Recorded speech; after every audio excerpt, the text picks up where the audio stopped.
Y bore da chi gyd yn yr trydydd wythnos nawr o haf o hyd. Ar wythnos hyn, oedd yr Eisteddfod Genedlaethol fod cael ei chynnal.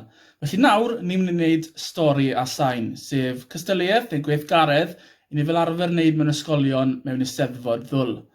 Gallwch chi wneud nhw'n gytre, gyda'ch teulu, neu gallwch chi wneud y tu allan gyda ffrindiau gan aros o fewn y cyfyngiadau cymdeithasol fel byddwn ni'n wneud yn y fideo hyn.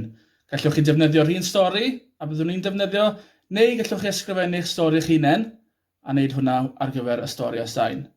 Felly, pob lwc!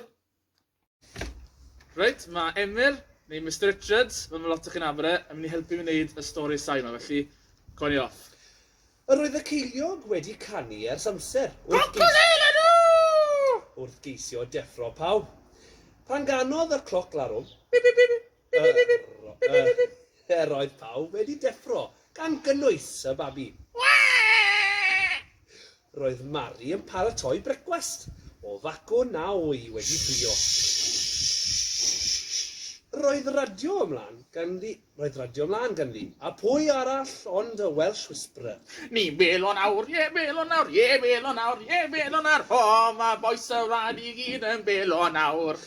Yna clywodd sŵn fan yn dod lan yr hewl. Bom, bom, bom, bom. Gan canu corn. Not, not. A bricio sydyn ar yr iard. Roedd y postman yn chwibanu wrth ddod i'r tŷ. A heddi baglodd ar draws y gath. Aeth hwn allan i'r clos.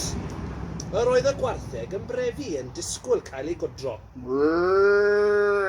Rhaid rhoi bwyd i'r moch. Dŵr i'r defaid. Bara i'r hwyaid. A grawn i'r ieir. Pan aeth i ddechrau'r tractor, oedd y batri yn fflat. Diwrnod arall ar ffarm yr Hendre. Right, trwch chi nawr, bob lwc. Ta-ra!